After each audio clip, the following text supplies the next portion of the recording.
Amen. It's good to be in God's presence this morning. And I believe if you have come here wanting, then you have already received of God. Anybody received it this morning? Yes, we did. If your spirits were heavy, I believe today you are lighter now.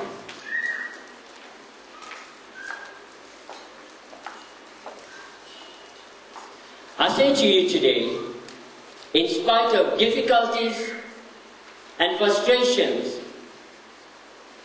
I still have a dream. I have a dream that one day this nation will rise and live out the true meaning of its creed. We hold these truths to be self-evident, that all men are created equal. I have a dream that one day on a red hill of Georgia, the sons of former slaves and the sons of former slave owners will soon be able to sit down together at the table of brotherhood.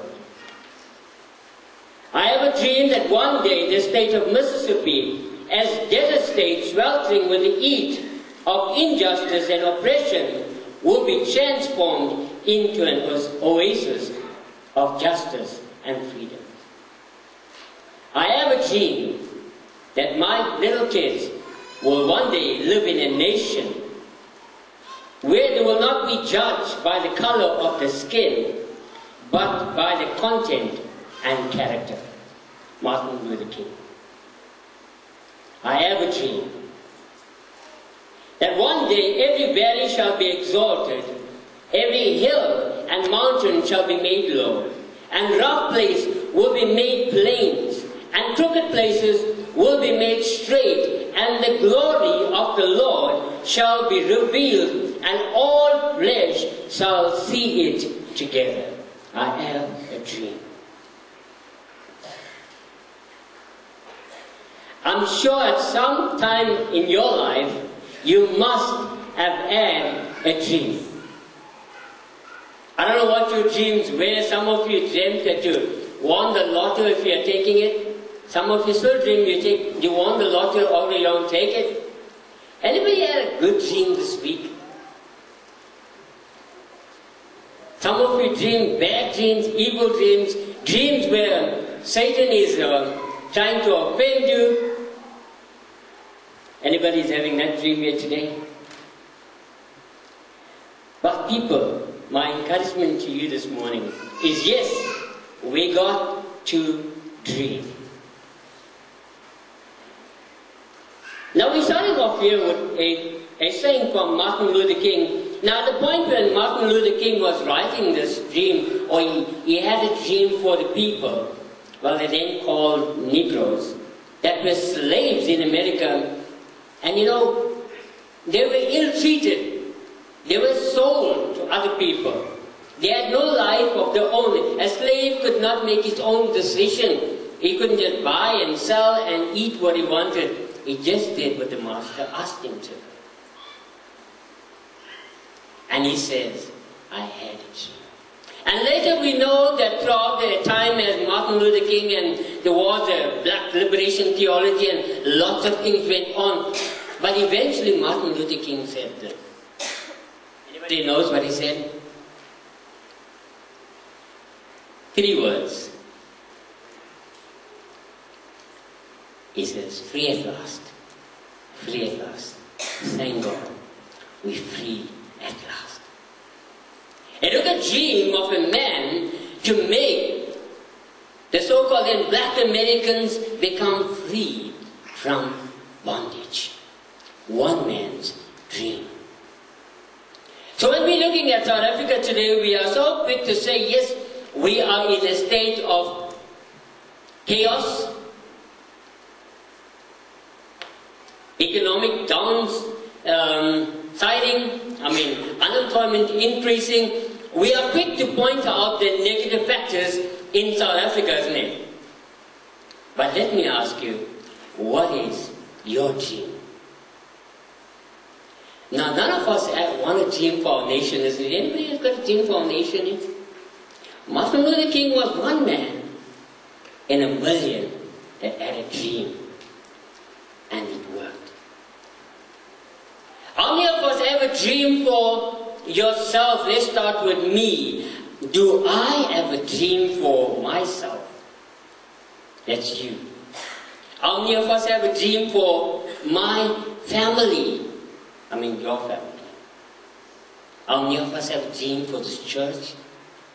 For Chatsworth? For Durban? Or even South Africa? I was speaking to Wade in the Youth Council recently, and yes, I have a dream. I have a dream that by October this year, we will fill this tabernacle with 1,000 young people. Anybody believes this dream can be possible? Yes. We're going to fill this tabernacle with 1,000 young people. God gave me this dream. Now, I could have just went and slept on it and say, oh God, what a wonderful dream, wasn't it? But there are things that take place. Steps that need to be carried out in order for this dream to come to a reality.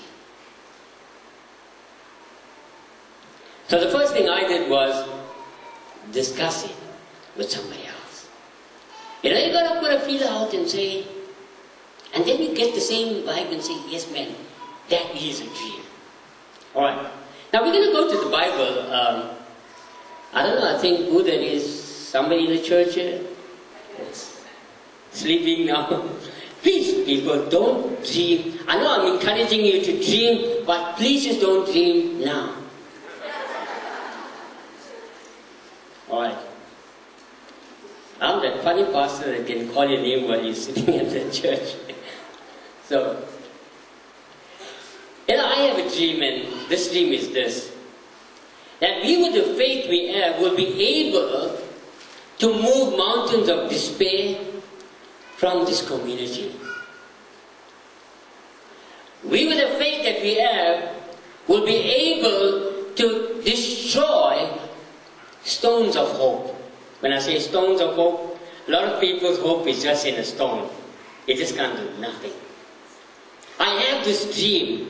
We'll be able to transform this corrupt society into a godly one. And I have a dream South Africa can become the most beautiful nation in this world. And yes, every one of us can make this possible. But let's go to the Bible. I don't know if you know about a person called Joseph, but he had a dream. Genesis chapter 37, reading from verse 9 to verse 11. Genesis 37, verse 9 to 11. Maybe I'll just skip a few verses, but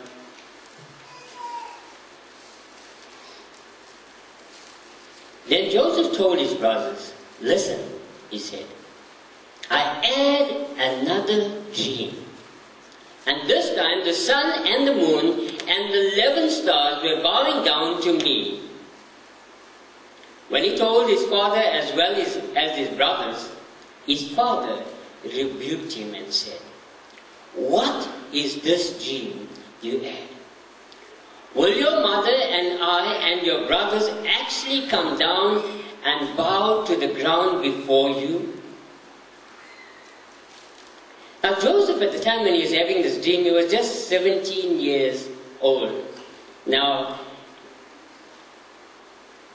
many of the parents, if their children have to come, just say, Kyle have to come to his mom and says, Mommy, I dreamt you're going to be falling down at my feet and worshipping me. She might just give him a soundness. Most of us would not expect our kids that sometimes are wayward, they don't do exactly what you want them to do, they tend to disobey you at times, and suddenly they come and say, I had a dream, I am preaching in the church. I was one of those people, never should be able to stand in front of the church when I had a dream. When God spoke to me, I was naughty. When God gave me a dream of being in a church, I was disobedient. I was doing every wrong thing in the book, if there was a book. I was the last person God should have ever called. Now that's what you feel sometimes. But I want to tell you something. When God speaks, He speaks whether it's a dream. Now Joseph was just 17, like many of you young people here, in that point where you're deciding whether you're going to get a job, get a wife, get a car, get into drugs, or just laze around, isn't it? I must say that. That's the age he was, at the point of deciding, what am I going to do with my life? I know when you're at the age of 17, 18, lots of doors open, isn't it? All kinds of doors open, big doors, small doors, and wait, any kind of doors just open to you. And you've got to really think. And I want to tell you young people, at this point in your life, start dreaming.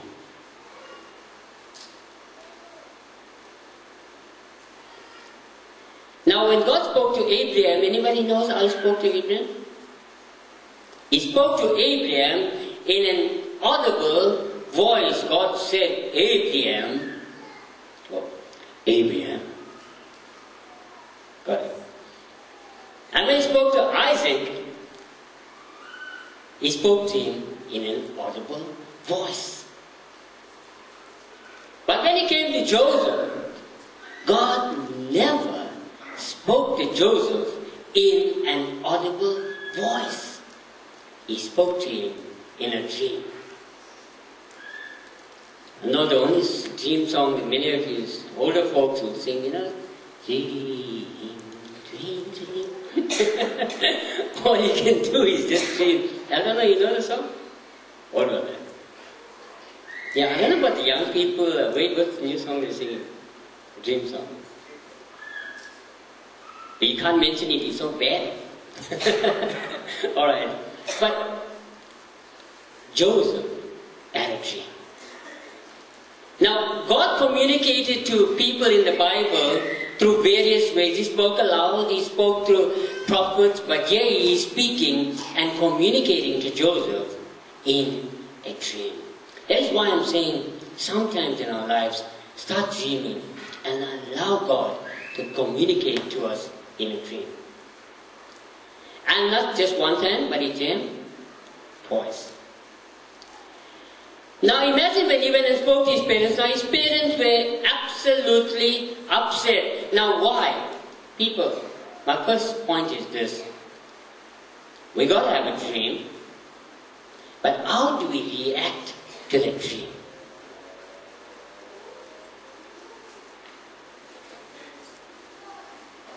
When Joseph spoke to his parents, they were absolutely angry. His brothers were so angry that they decided to do what? Take him and throw him in a pit.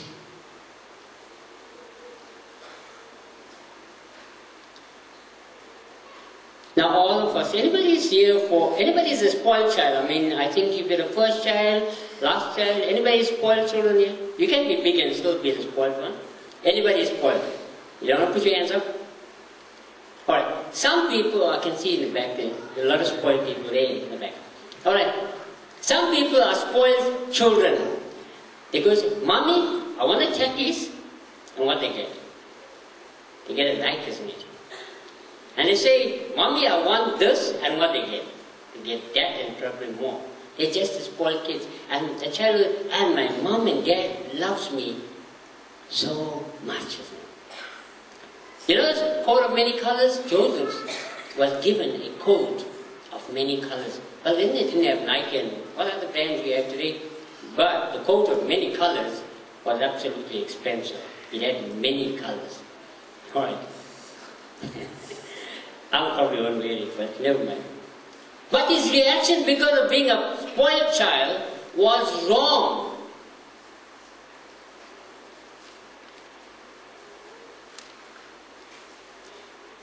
He was insensitive in explaining this dream to his parents and his brothers.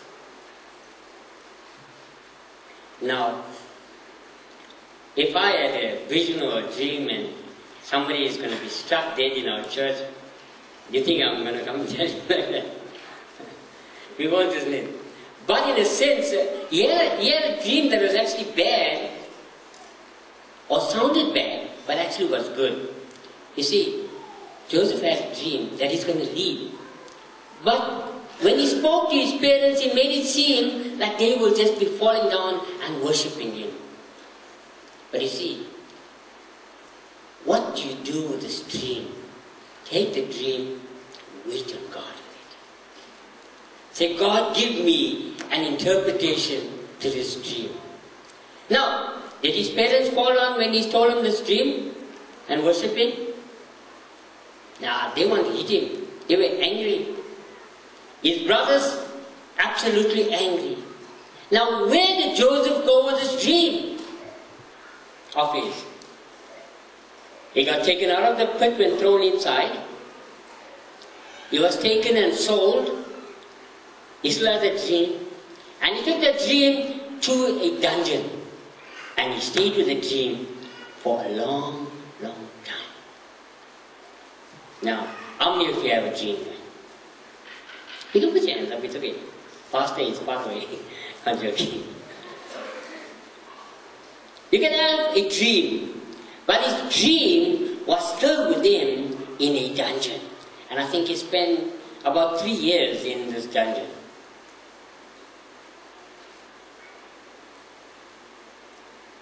And Joseph kept on dreaming. Now you could have sat in this dungeon and said, Lord, but you gave me this dream that one day I'll be a great leader and my brothers and my family and things will fall down at my feet. But you know, God made a way. Eventually Pharaoh realized who was in a prison. Anybody knows? He realized who was there. Come on. There was a dreamer in the prison. And there was a need for a dreamer. Church, I want to tell you something. God creates a space for dreamers. And there is a need for dreamers. You know why we don't intercede and pray for our nation? Because we don't dream about our nation.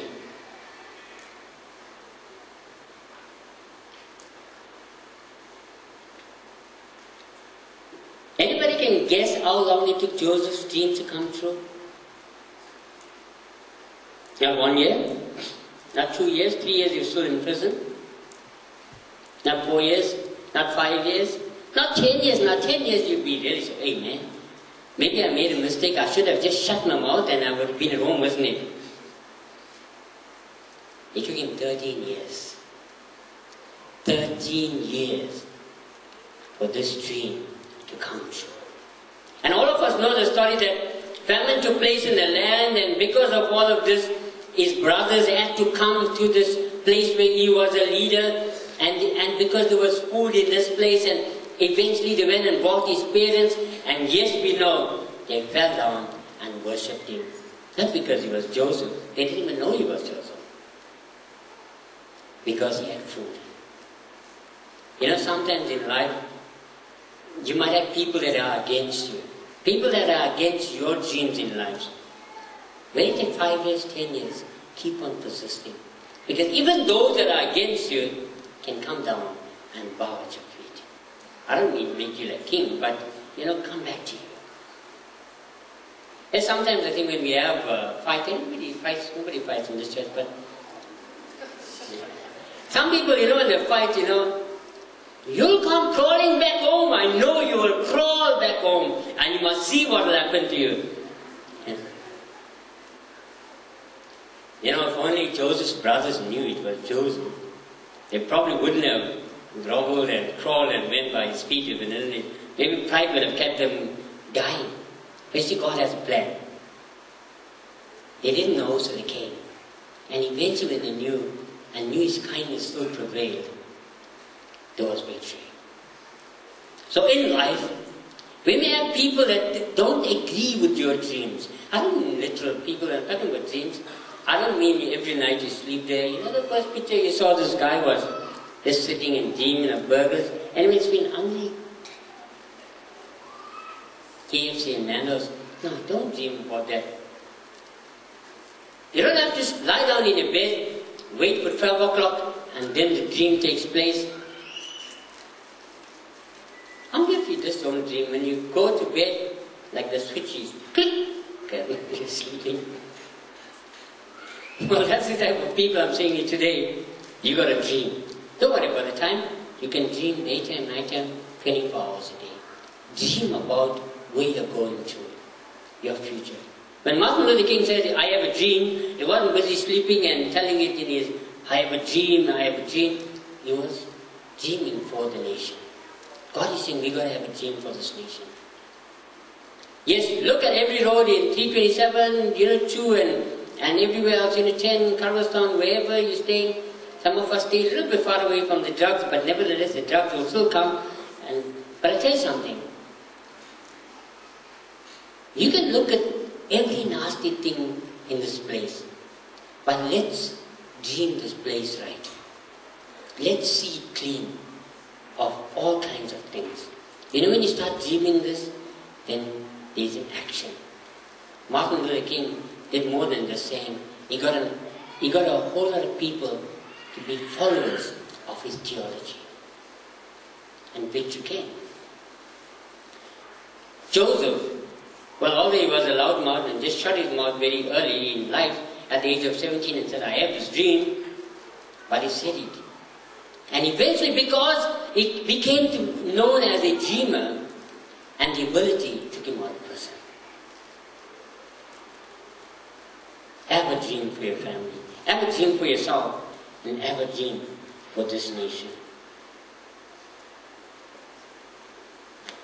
And I encourage you as well, just don't tell anybody your dream. If you tell somebody, just tell some people, I got 50,000 rand.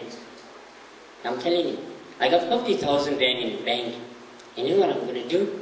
I'm opening a business. Some people, we got this thing like, don't tell bad luck people those things. But sometimes we tell some people, and they like the bad luck, isn't it?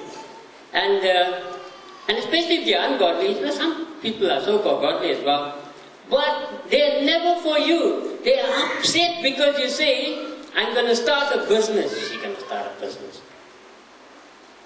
I'm going to start a business. He's going to start a business. We put negative thoughts in, and then the next day we'll come and say to Margaret, you can't do it. I don't think, that 50,000 rand is better in the bank because, a little bit of interest is better than a whole lot of gain, a loss, isn't it? But sometimes in life we just got to listen to what God is saying. When God gives you a dream to do it, but God does give you this dream. And when you listen to the wrong people, this dream is destroyed. How many of us we allow sickness to destroy our dreams? Anybody, we've got a dream, and every time we want to go forward to this dream, and you say, oh God, this leg. And tell you one day when you go to heaven, God is going to look at you and he say, God, I haven't done this dream, God, because this leg. He doesn't take your leg, doesn't it?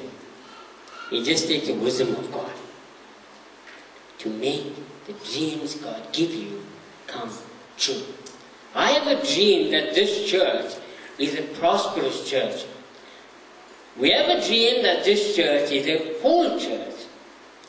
We have a dream for this church. In fact, the dream is so big that there were plans for a gallery in this church. And all this is possible? Yes. I want you to catch this dream that God is giving to us this morning. We need to dream big. Bigger than we are. If I would ask you this morning, anybody is going to be the president of South Africa? Yeah, you could be. Put your hand up. Anybody could be the president here? Pastor Ivan is brave enough. Some of you thinking, no, I'm not black. I'm in a minority group. I want to tell you something. All you need to do is dream about it. You can be the president, Pastor Ivan. God wants you to be the president here, and you want to be the president. God can take you to be the president, but you've got to first join on party and whatever, and do and this and that and that and that and that. And I want to tell you something. God can make you the president. But as soon as I said this, many of us assume, this is a big thing now. Me being like Zuma. Hey, Zuma is nothing, and he's still there. You are everything, and you're still here. We need to dream big, isn't it?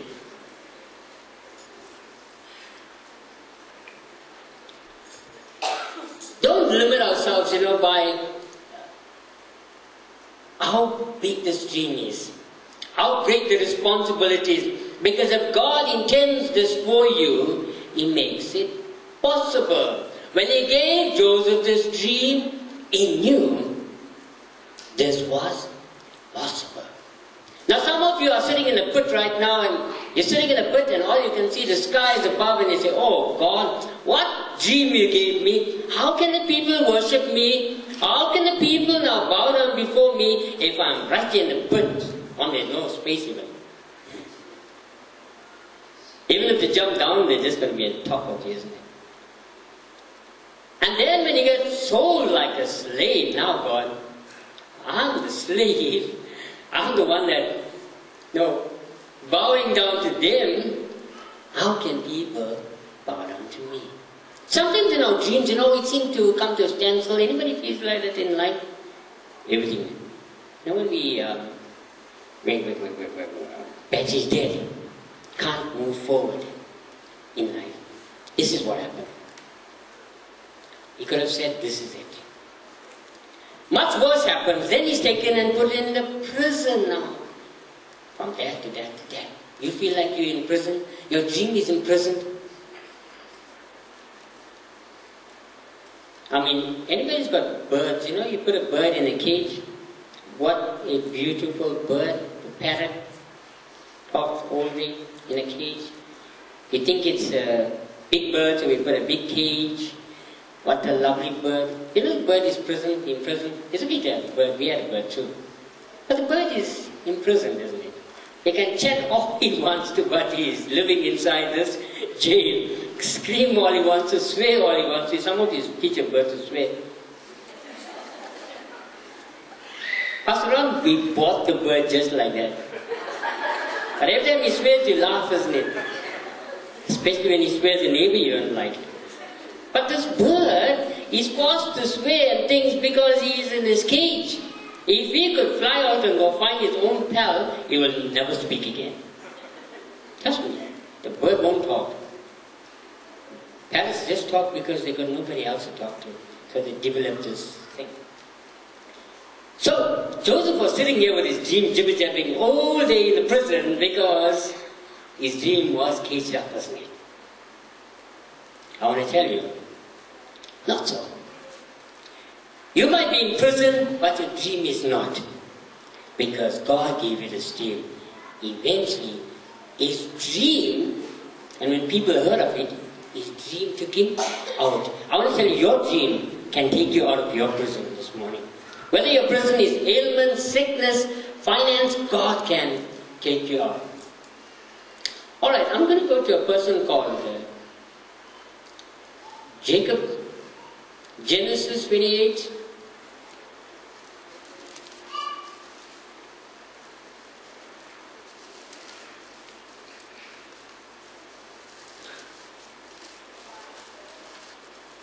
Genesis 28,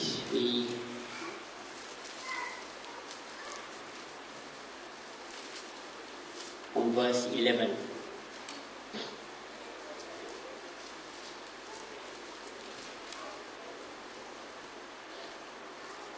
Alright, now in verse 11 he says, and he lightened upon a certain place and tarried there all night, because the sun was set. Now listen very carefully. And he took stones and placed it under his head for a pillow for him to sleep. Now, I sleep with generally one flat pillow. Some people sleep with two pillows. I know people that sleep with like these pillows. I think it's so high, it's like another bed. Like almost sitting up. Maybe they just get ready to eat, but no one here in the church. But people have different heights when you're going to sleep, isn't it? Alright, some people like feather pillows, sponge pillows. Anybody like rock pillows here? But Jacob here takes a stone and places it as a pillow. Now think of it, people. Can you sleep like that? It's a hard thing, but he placed a stone like a pillow. You see, Joseph probably didn't intend to just sleep, but just to relax there because of nothing else.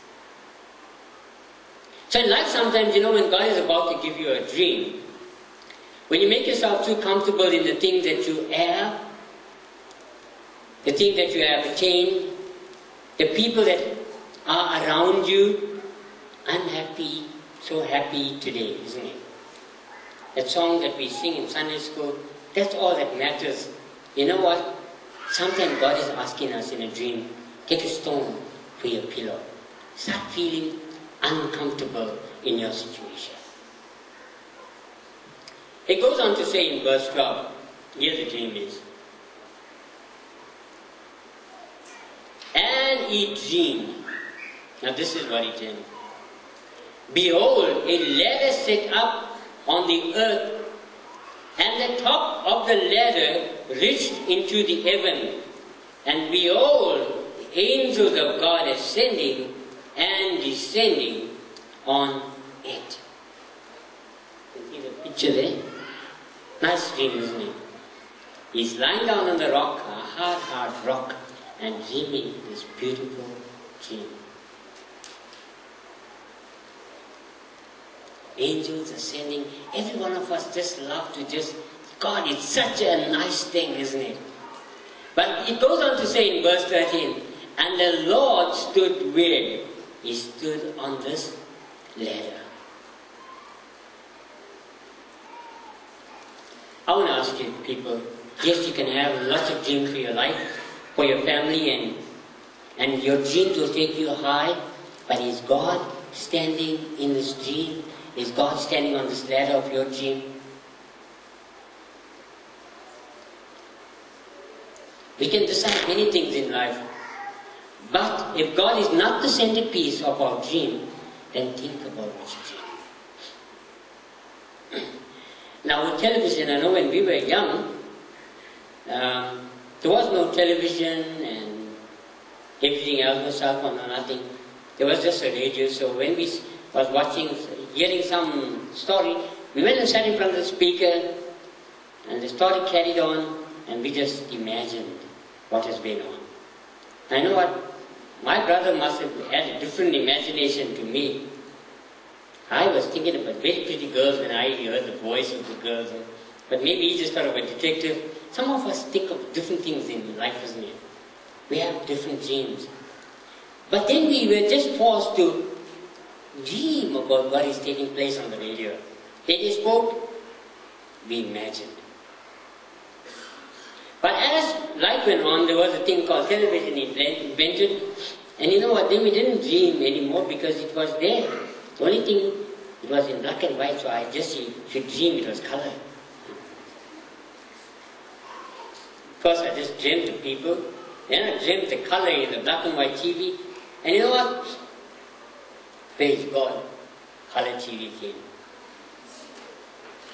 It just replaced God, isn't it? took God out of our homes because we're spending more time watching that color TV. And you know what? We don't imagine like how we used to. But the TV has brought into our minds a new type of dream. How many of you, when you finish watching TV and you are having a dream, it is the worst dream you should have ever been having. but you're having it. Anybody dream, don't say. I couldn't help it pass along. It was just a dream. It like just came. I want to tell you something. You have watched, and now you dream. Now, to be honest, people, I don't watch scary movies. I don't watch anything scary. Not because I'm scared of watching a movie. But when I dream, that thing seems to come back in my dream. I just don't watch it. You ask my kids, I just don't watch any scary movie. I can sit midnight, sit there, watch the TV, and when I go to sleep, if for some reason I have some kind of pain, that old movie plays back. And it doesn't come back so nicely in a dream. That thing is getting you instead of the other people, isn't it? Anybody had that scary dream? I think it's just me. But some of us, we have horrific dreams. Sometimes we say, and when you go in the kitchen in the night time, some of you, you're walking and you're looking backwards, and then when you go in the kitchen, you open the fridge and you're looking the other side, you're thinking that ghost or whatever is right there inside, isn't it? Not my fault. You watch those things.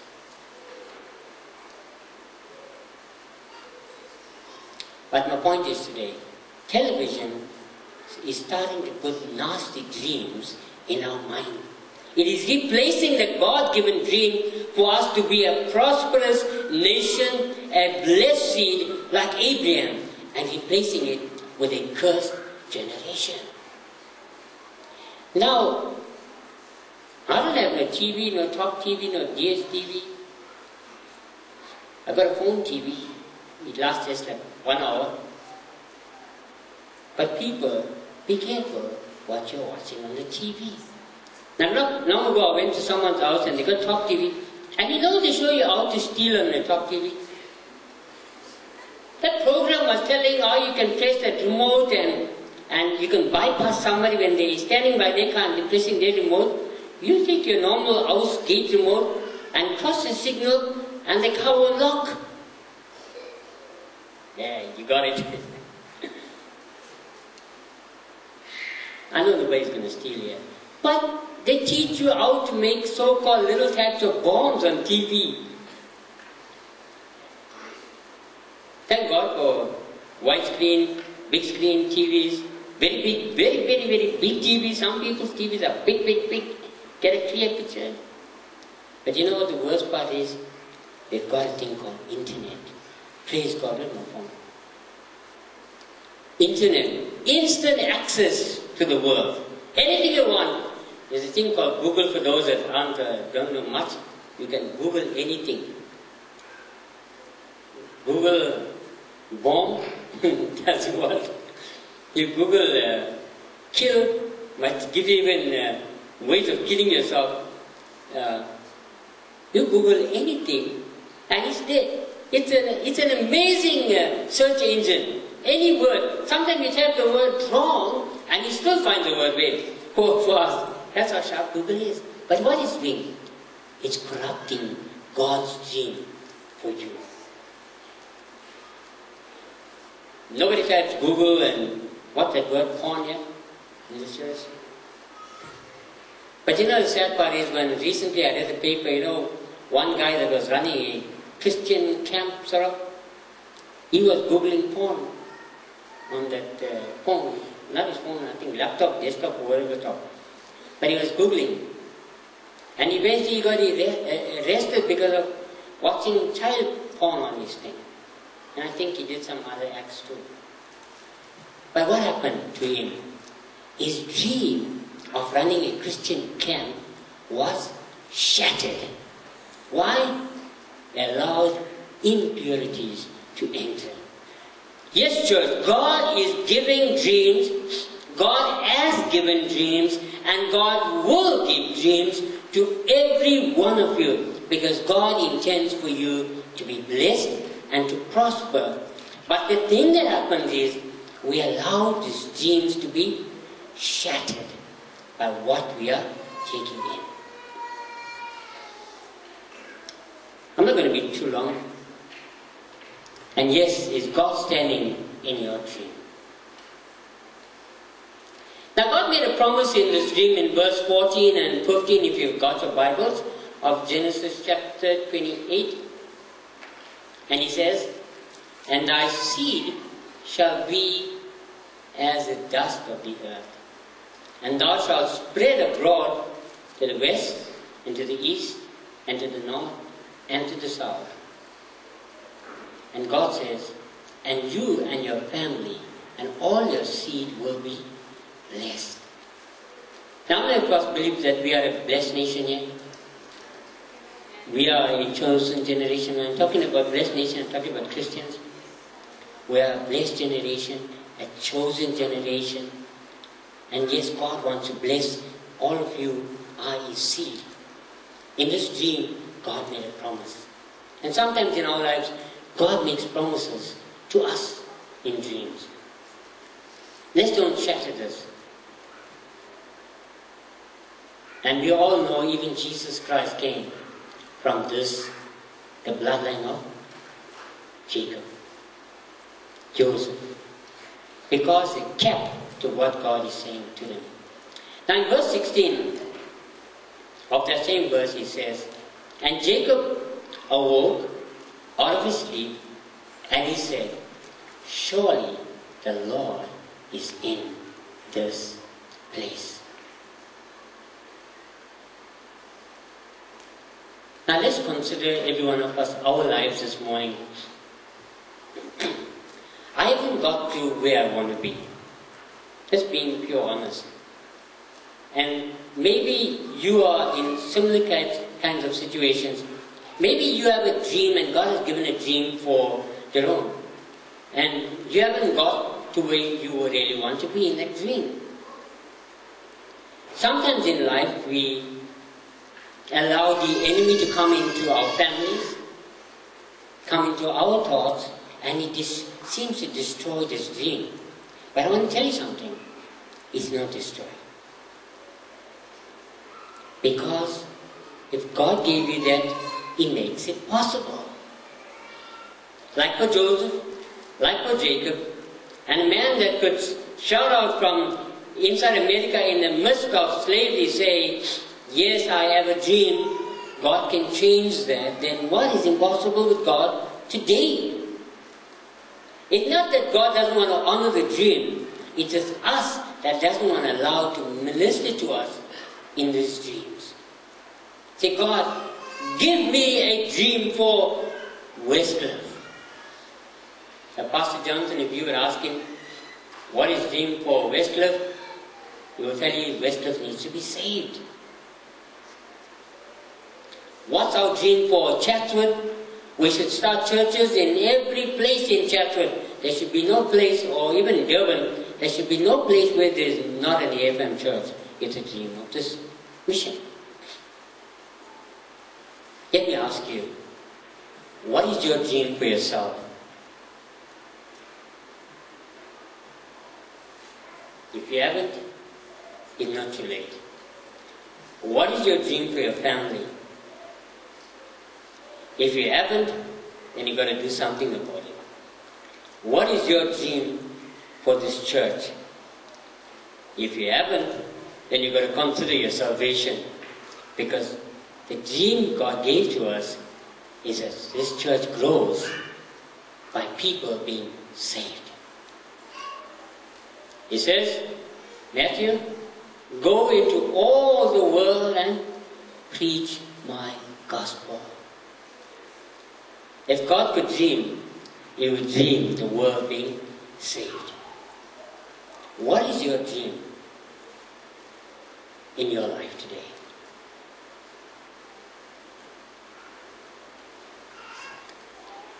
You know, there was a man called Nebuchadnezzar,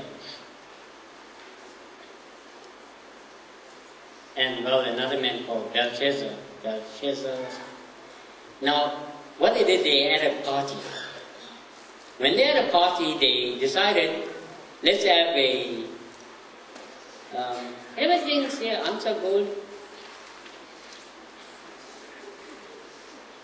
Lucky them put your hands up. They had a gold party, they had nothing to do with answer. What they did was, they took the gold objects from the temple, and they started to drink upon it, the goblets and things. Like, none of us will think of trying to violate. Okay, the communion stuff is small, but they are big stuff. And they fill it and they had a party. They violated what God intended. And while having all of this fun, you see, something happened. A man's finger started to write on the wall. Now imagine, church, if God's finger starts to write on this wall somewhere here, what would you do?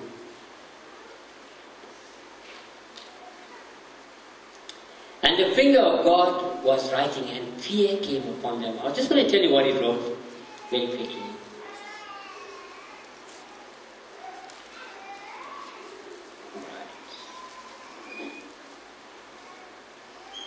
Now when this writing was on the wall, they called various people to come and interpret this writing. Interpretation, do you know what I'm talking about now?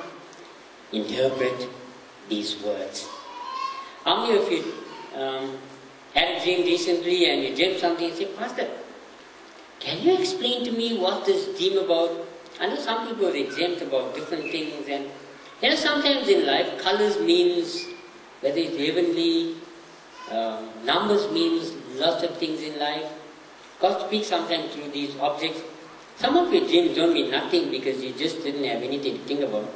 But a lot of us dream things that God actually speaks to. Now, people were called to interpret this dream. Now, later on in the same book, it says in verse number 25, this is what it says. And forgive me if I say these words wrong.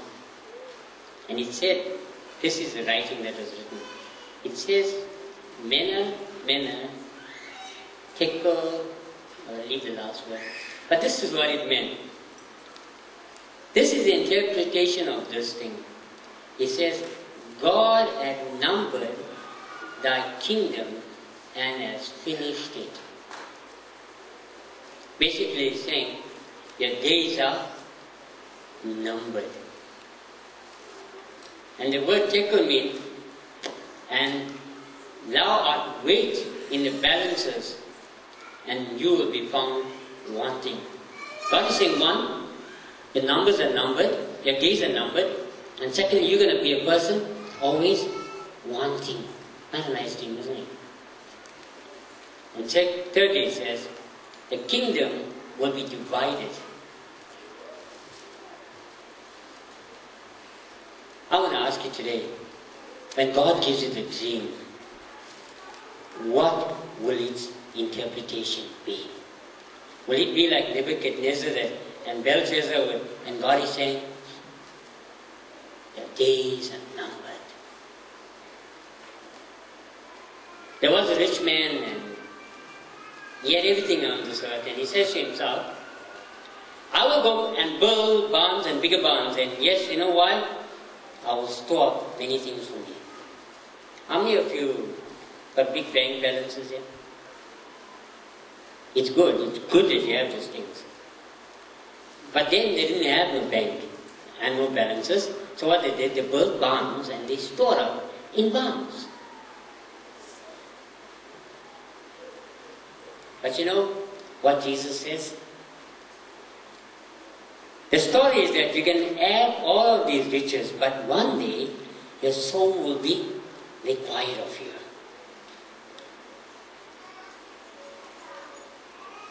And there was a poor man at the same time that had nothing almost, and his soul was also required. But you know what the poor man did, Lazarus, with his life? He spent his life doing that which was right. He lived out God's dream for him and his nation and his family. But the rich man was just concerned just about himself and nothing else. So God gave you a dream today. Take it, pray about it, and say, God, let me take this dream and make it come true. Let's just bow our heads, everybody, and close our eyes.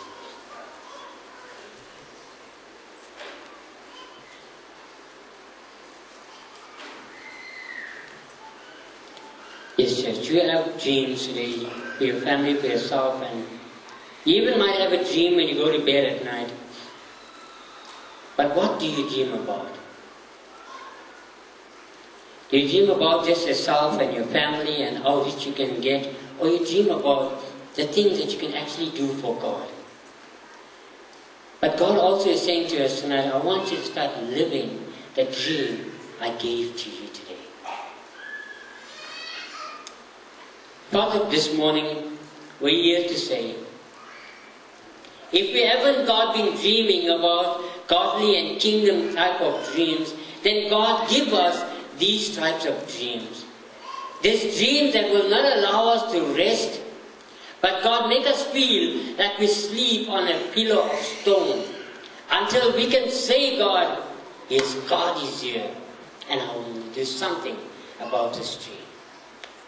God, I pray for us that do have dreams for our family, for ourselves.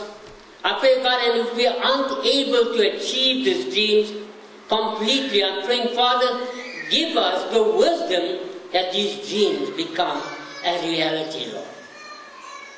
And God, you promised to bless, oh God, Jacob in this dream. And I believe, oh God, as believers, this dream and this promise applies to every one of us. And God, like the seed of Abraham, we will be a blessed generation, a prosperous generation. I pray, God, create inside every one of us a fire that will burn until our dreams become fruitful. I pray this in Jesus' mighty name. God bless you, Pastor Luke.